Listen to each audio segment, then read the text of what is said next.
everybody, welcome to the Formula Live. It's been a few weeks since I've actually been on the air. So I was thinking a little bit today. Somebody said to me yesterday about relapse and how it's part of recovery.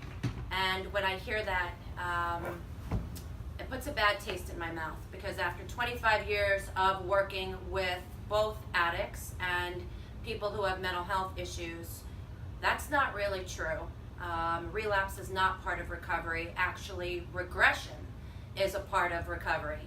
And what you have to learn in treatment is about how to understand where your regressions come from and have an opportunity to intervene on yourself so you don't end up relapsing. And when I say relapse, it can either be with a substance, it could be with weight or eating disorder, it could be with cutting, suicidal thoughts, any of those things. So I've come up with a 4-step process that I call the Self-Intervention 101 process that I teach all my clients when they come in. And I really do believe clients that understand and learn this process can prevent themselves from actually picking up and relapsing or cutting or becoming suicidal. So I thought I'd share with you the 4 opportunities that a person can intervene on themselves. My clients, I have them write down the things that I'm talking to you about now. I have them laminate it on little cards that they can put in their wallet or put in their car, so they can always check in on themselves and see how their thinking is, how their feelings are, how their behavior is. That way they have an opportunity to kind of have me as their pocket therapist. Probably don't like that much, having me as their pocket therapist, but that's what I call it. I call it a pocket therapist they can keep with them all the time. This way they're always informed on what they're doing and can intervene on themselves. So, as most people know, our thinking comes from the way we believe about ourselves, about society. And it's our thinking that's usually the first place where we get into trouble.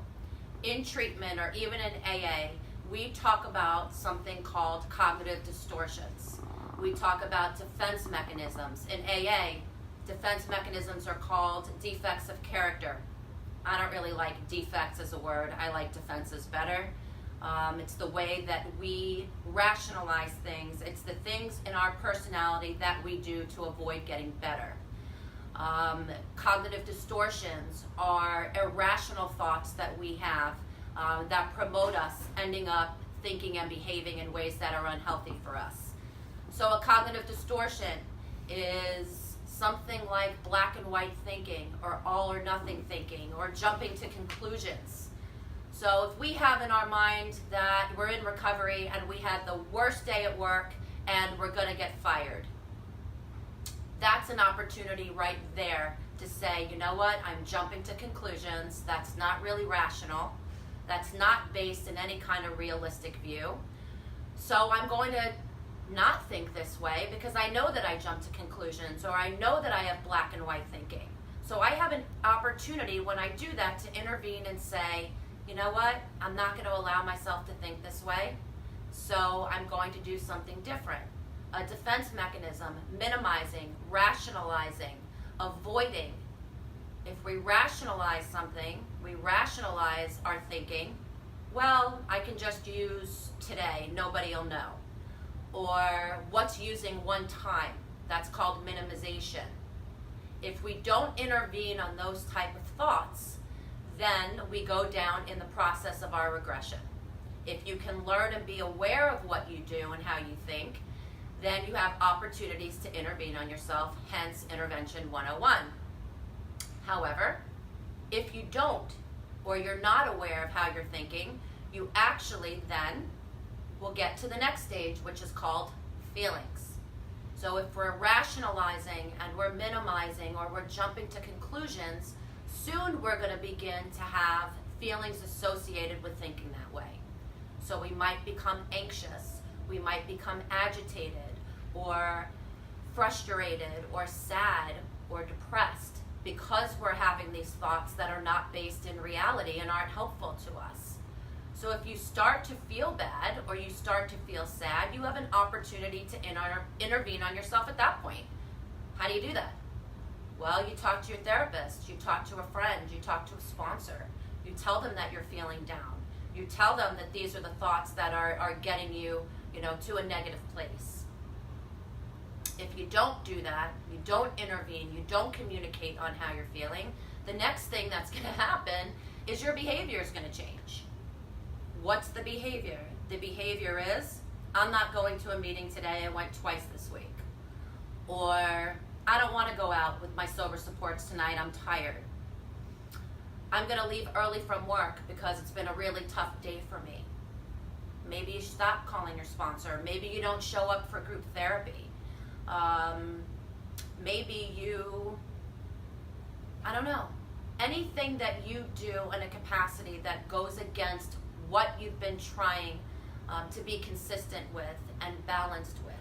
Avoiding, not picking up your phone, withdrawing, isolating, making excuses for why you don't have to do something. Those are the behaviors that happen when the thinking and the feelings aren't intervened on. So even at that point, when you begin to avoid or isolate or withdraw, you can still intervene on yourself. You still have an opportunity to say, you know what?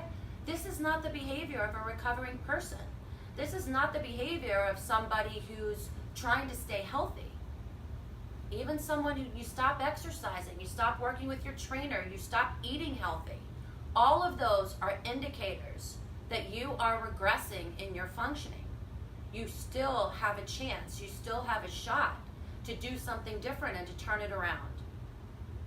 If you don't intervene on your thoughts and they lead to negative, sad, depressed feelings, which then lead to behaviors that are unhealthy for you, you still have one more shot to do something different before you take action, and the action is actually picking up a drink or a drug.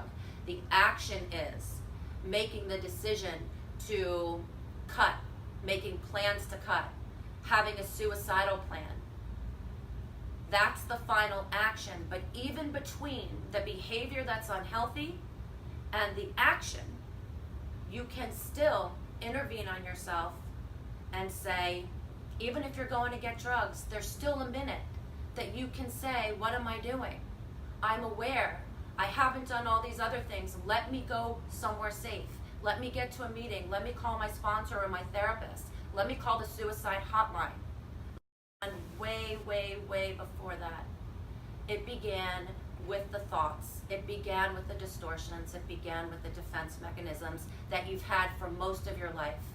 And part of getting well is becoming aware of how you think, how you feel, and how you behave. And if you can do that, then you have something, and I hope you have a terrific week. And please make comments or share with us any of your insights and thoughts on what we say in Formula Live. We'd love to hear from you. Take care. Thanks so much.